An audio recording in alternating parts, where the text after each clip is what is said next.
our country today, there is nothing more important than seeing to it that the 2.5 million orphans, the 11,000 children on the streets and towns of our country can find a place to sleep, a place to find an education, and a place to find love like any of us.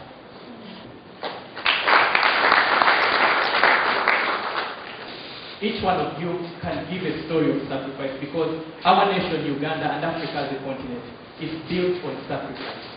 We all stand today and we are what we are today because previous generations sacrificed so that we could be here today. I'm talking about those who fought slave trade many centuries ago so that today we may not be slaves.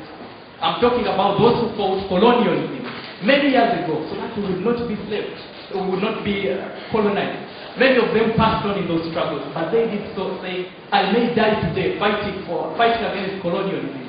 But I know very well that some 5 years down the road, 10 years down the road, my son won't be colonized, my son won't be a slave. It's because of those sacrifices that today we are free men.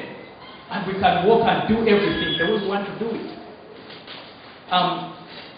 Bringing it down to our time right now, each one of you can give a story of a parent, a guardian, or somebody who paid your tuition, despite the fact that themselves, they did not even reach school.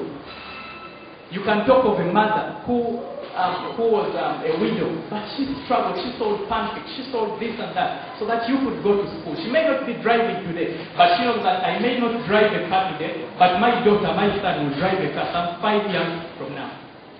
It's this sacrifice and these stories that define our nation, Uganda. And it's this sacrifice that I'm proud to be part of today, working with all of you in this room. We call this project 500 days because it's a challenge to our generation. What can we do within 500 days to take all those children off the street? What can we do within 500 days to stop child trafficking, to stop defilement, to stop child sacrifice in Uganda today? Each one of you here has a voice, and today your voice has to be heard. Starting today for the next 500 days, your voice has to be heard.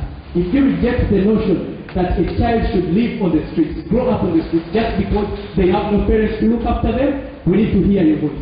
If you reject the notion that child traffickers and there are people in this country who are here in neighboring African countries, they look for, before they used to look for children and people of our age, abduct them and then cut their chests open.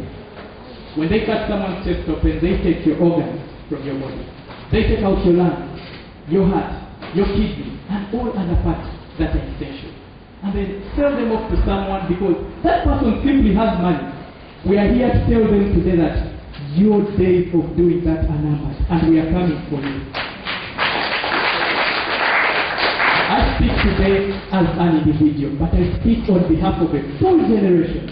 No matter what comes our way, we'll have our shares of difficulty and uncertainty ahead of us. Sometimes we look ahead and the road will be all dark and we wonder, shall we make it there? The roads will be full of potholes and we'll look and we're like, shall we make it past that road? We'll not look at the next step. I don't want you to get caught thinking about those next steps. I want you to get caught thinking about now. What can we do? Each one of us has something to contribute. It was written in the New York Times, an article that today in the world there are more slaves than during the slave trade era. And we as a generation are here to take that back.